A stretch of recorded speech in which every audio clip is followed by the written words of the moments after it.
Come on, Snake.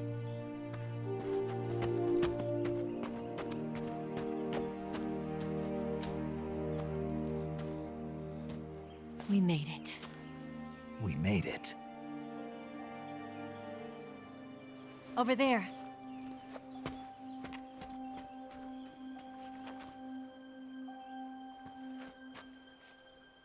It's the boss, isn't it? I'll go get the wig ready to take off. Right. I'll leave you two alone. But come back in one piece, okay?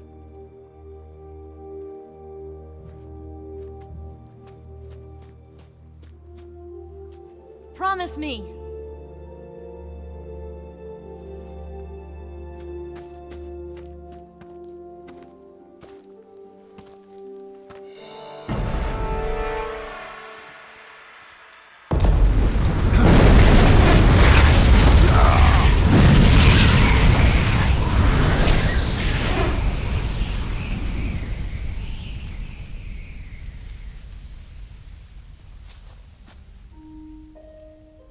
Life's end. Isn't it beautiful? It's almost tragic. When life ends, it gives off a final lingering aroma. Light is but a farewell gift from the darkness to those on their way to die. I've been waiting, Snake, for a long time. waiting for your birth, your growth, and the finality of today. Boss. Why are you doing this? Why? To make the world one again. The world used to be whole. But with the end of the Second World War, the philosophers began to fight amongst themselves, and the world was torn apart. The Cobras, my comrades who trained and fought alongside me, were torn apart as well. The foibles of politics and the march of time can turn friends into enemies just as easily as the wind changes. Ridiculous, isn't it? Yesterday's ally becomes today's opposition. And this Cold War? Think back. When I was leading the Cobras, America and Russia were fighting together. Now, consider whether America and Russia will still be enemies in the 21st century. Somehow I doubt it. Enemies change along with the times, the flow of the ages, and we soldiers are forced to play along. I didn't raise you and shape you into the man you are today just so we could face each other in battle. A soldier's skills aren't meant to be used to hurt friends. So then what is an enemy? Is there such a thing as an absolute timeless enemy? There is no such thing, and never has been. And the reason is that our enemies are human beings like us.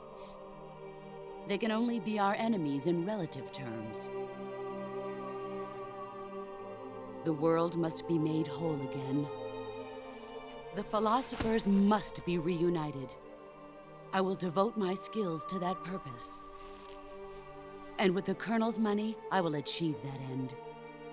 Just as I once created the Cobras. They are my family. I may no longer be able to bear children, but I still have a family.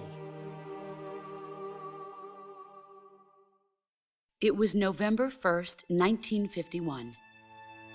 I was in the Nevada desert participating in atomic testing. The name Nevada is derived from Spanish, covered in snow, white as snow. And snow is exactly what I saw in that Nevada desert. It froze my blood white. Snake, you were an atomic test subject, weren't you? On Bikini Atoll. That's part of the reason I was drawn to you. You and I are alike. We're both slowly being eaten away by the karma of others. We'll never have the chance to die peacefully of old age. We have no tomorrow. But we can still have hope for the future.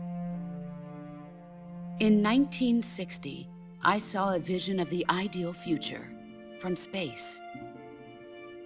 3 years earlier, the Soviet Union had succeeded in launching Sputnik, the first man-made satellite in history, into orbit.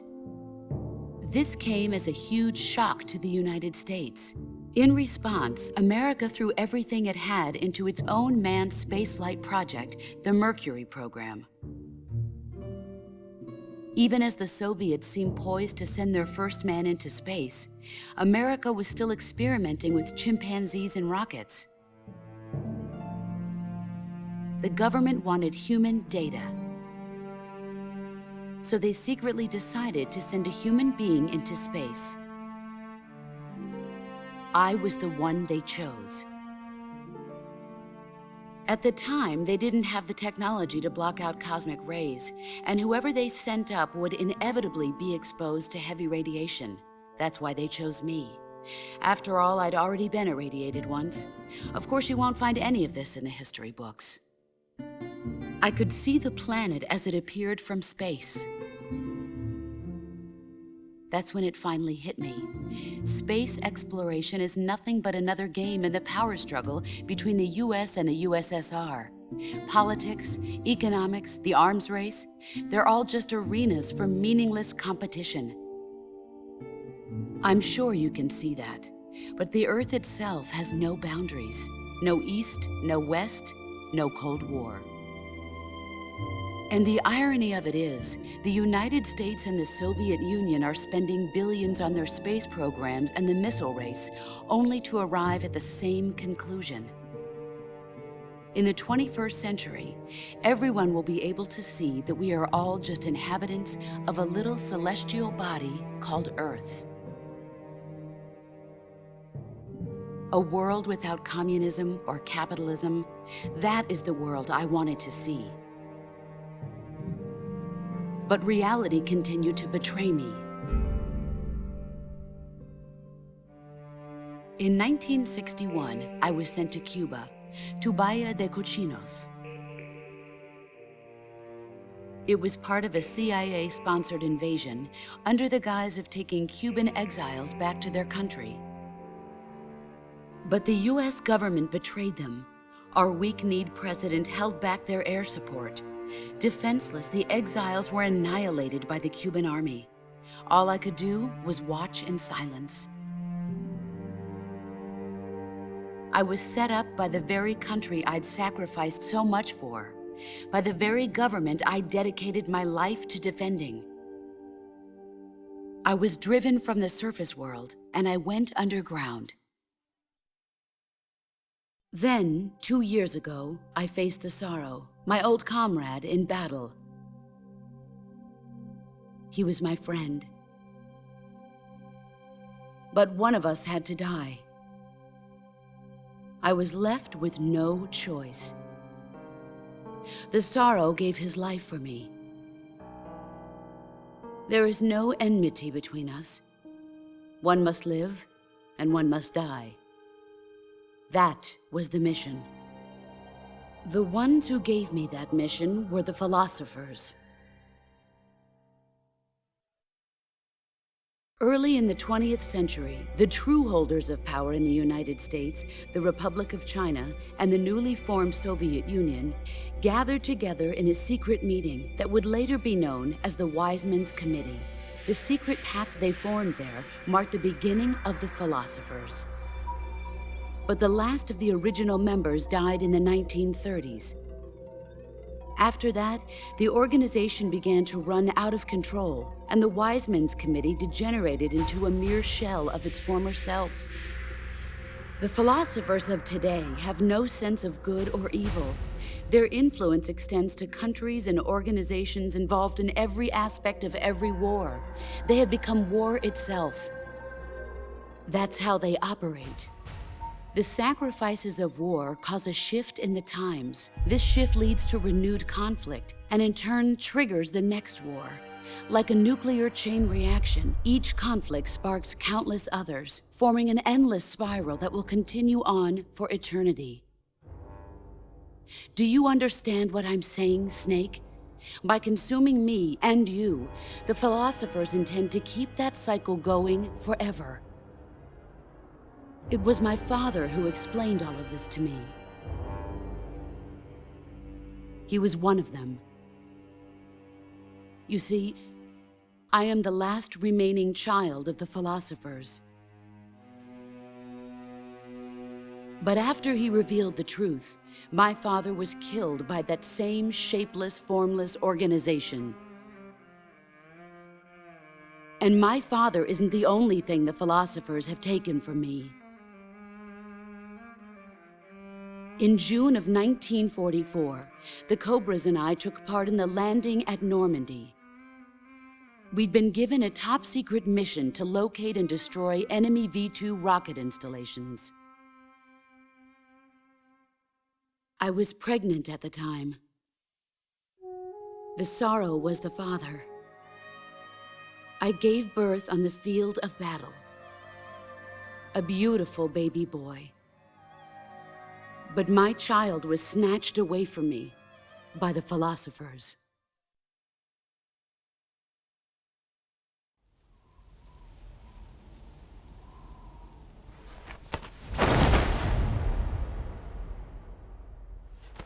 The at this scar. This is proof that I was once a mother. I gave up my body and my child for my country. There is nothing left inside me now. Nothing at all. No hatred, not even regret. And yet sometimes at night, I can still feel the pain creeping up inside me, slithering through my body like a snake.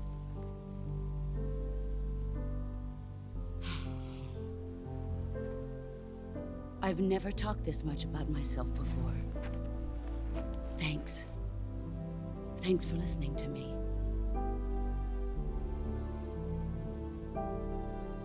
I feel content. Snake? Commence the operation. I raised you. I loved you. I've given you weapons, taught you techniques, endowed you with knowledge. There is nothing more for me to give you. All that's left for you to take is my life, by your own hand.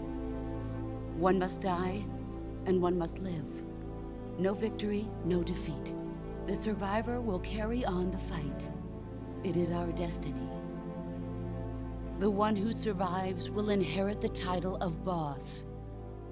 And the one who inherits the title of boss will face an existence of endless battle. I'll give you 10 minutes. In 10 minutes, Miggs will come and bomb the hell out of this place. If you can beat me in less than 10 minutes, you'll be able to escape in time. Let's make this the greatest 10 minutes of our lives, Jack. Boss. You're a soldier. Finish your mission. Prove your loyalty. Face me. I come.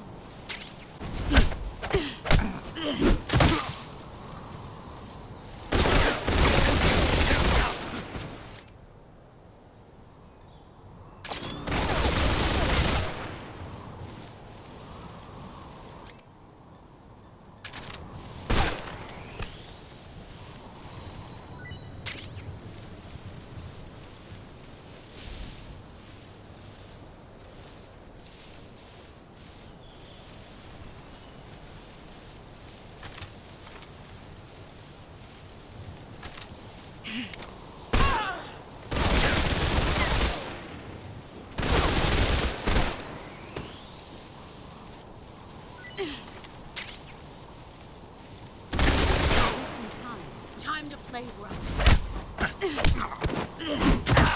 Nice try.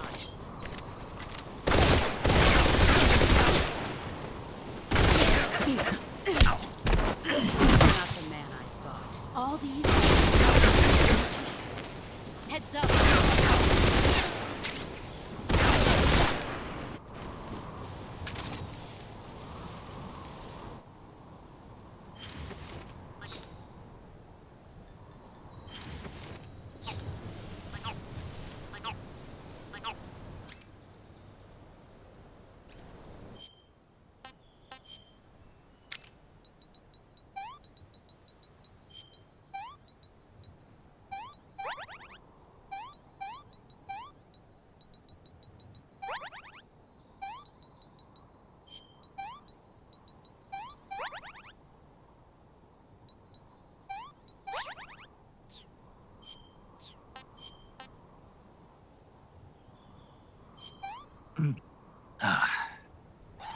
Not too bad.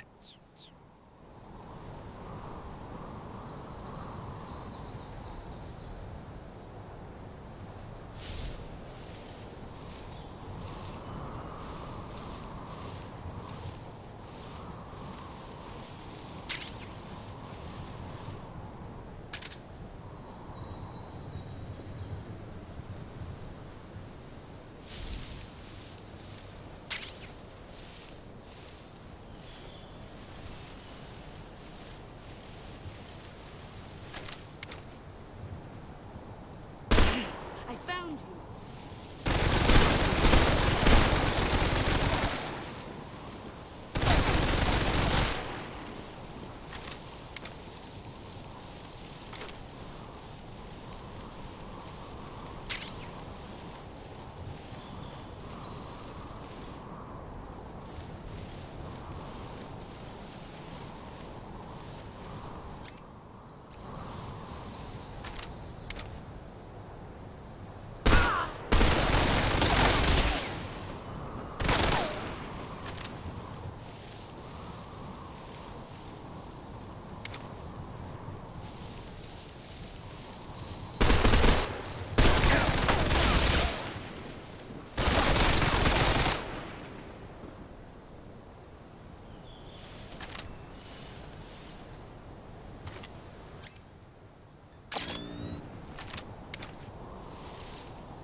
disappoint.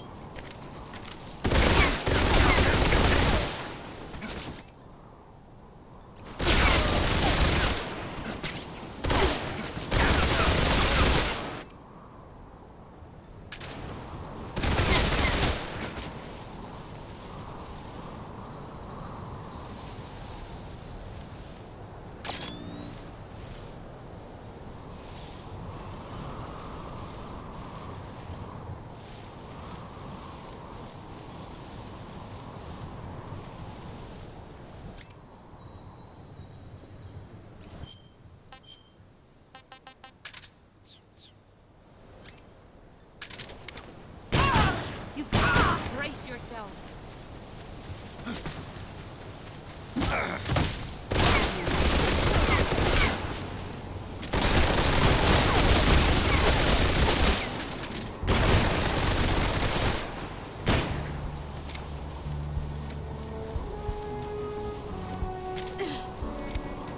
Here I come.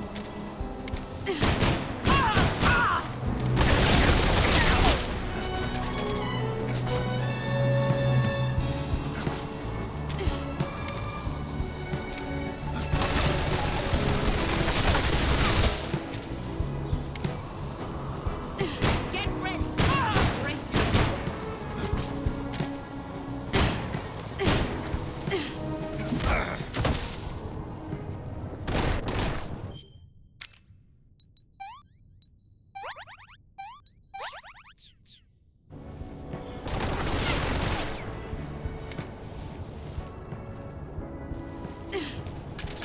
Here I come. Get ready.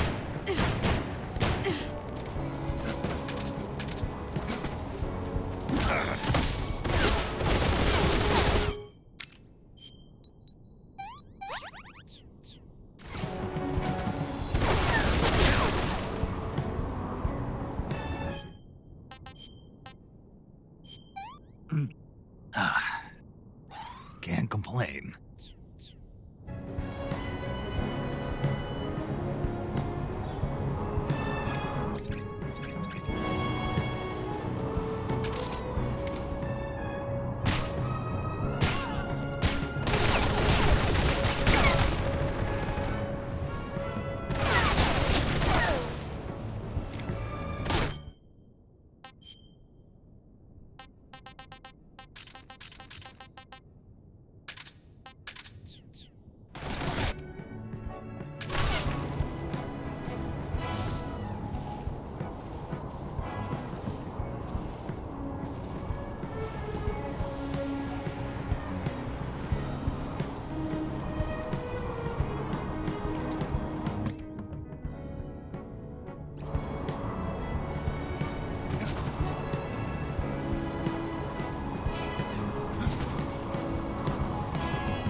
Get ready.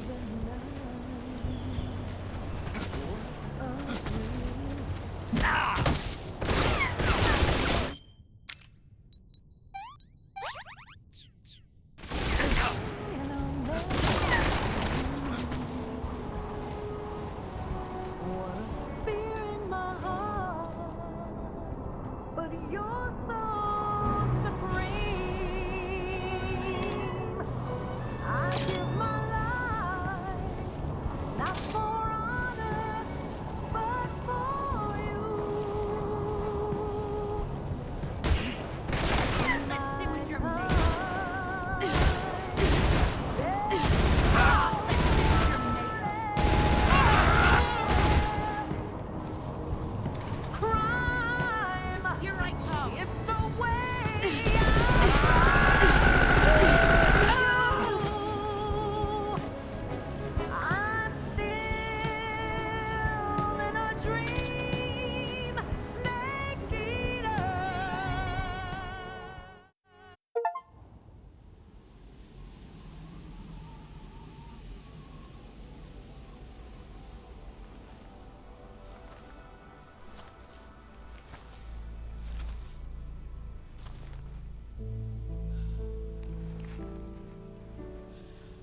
Take this.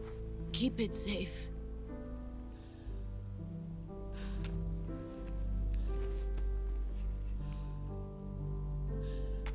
It's our only hope.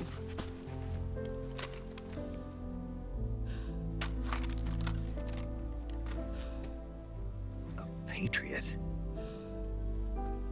Why are you giving me this? Jack. Or should I say, Snake.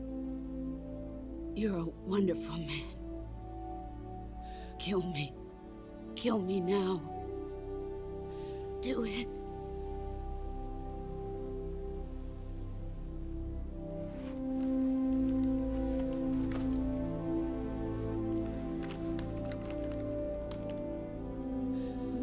There's only room for one boss and one snake.